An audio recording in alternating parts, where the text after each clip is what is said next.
Bismillah. Alhamdulillahi Rabbil Alamin. Wassalatu wassalamu ala asyrafil anbiya'i wal mursalin wa ala alihi wa sahbihi ajma'in. Amma ba'd. Segala puja takwa kepada Allah Subhanahu wa taala yang tak beri kitanya umur banyak, pikiran sehat, kandungan dan 7 anggota badan. Allah yang langit kandungan bunga, yang ura kandungan malam, yang bulan kandungan bintang, beserta kaya batai canggung tro ite angsa, nyantukan mantung asa donanya Allah Hana tuacip selawat selalu kita doakan di Nabi akhir zaman. Hana lain selain gomnyan yang tu Nabi Muhammad sallallahu alaihi wasallam yang berubah pola pikir manusia dari pola pikir jahiliyah ke pola pikir Islam ya, sehingga kita mudah dengan jawab sampai akhirnya tak lagi depan.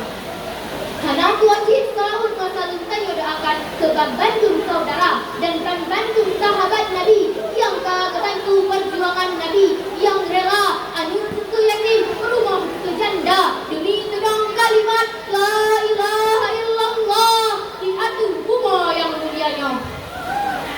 Kaum santri yang bertuah, kaum muda yang berbahagia, dewan juri atau syurga. Tiba malamnya izinkan Lord menyampaikan sebuah pidato singkat yang berjudul Al-Quran sebagai kunci sukses hidup dunia dan akhirat. Diawali pun dengan firman Allah dalam Al-Quran surah Al-Isra ayat 10 yang berbunyi A'udzu billahi minasy syaithanir rajim. Bismillahirrahmanirrahim. Inna hadzal Qur'ana yahdi lillati hiya aqwam wa yumaththilul yang arti sungguh Al-Quran yang jauh kenanya ke jalan yang paling lurus dan yang kejuk hagagon kepada ulun yang beriman yang ibadat kebajikan. Menurut Syekh Ahmad Al-Huraf, dua buah pengertian dari sudut pandang yang beda yang pun dipandang dari sudut pandang muawiyah.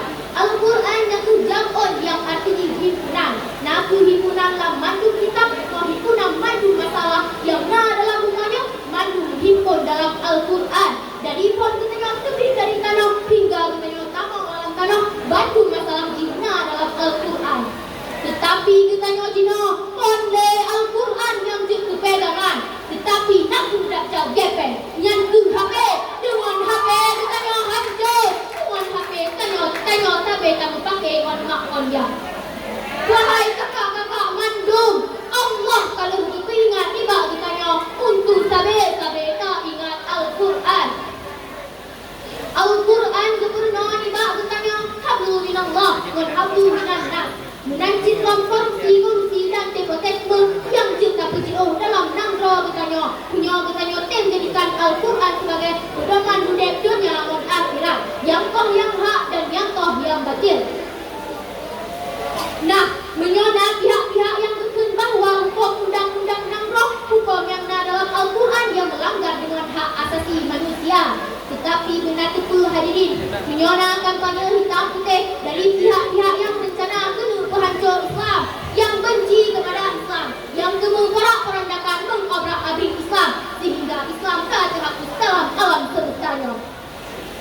Nyan, tak ada lagi tempat tak?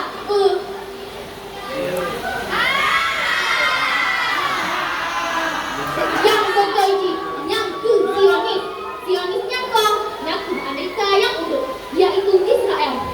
Israel kau, nyaku Yahudi laknatullah. Al-Quran keseluruhan sudah abad yang dileh konsabah kita yang dipegang sebagai cerita.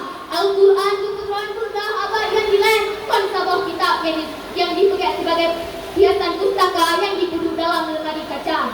Tetapi Al-Quran keseluruhan sudah abad yang dileh maksud dan tujuan sebagai huda linnas, yaitu sebagai pedoman hidup dunia dan akhirat.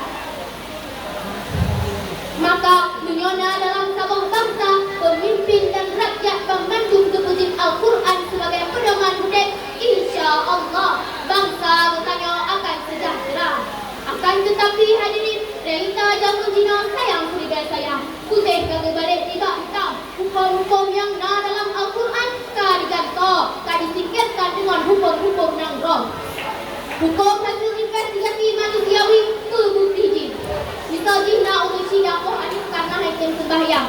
Nyan wajar, bahkan hukum jin tak boleh dalam Al-Quran. Tetapi dukun ulun jin beroakai hana bersahabat. Akhir-akhir jin di penjara 5 tahun. Tambah denda 10 juta karena melanggar pelanggaran HAM pun 2008.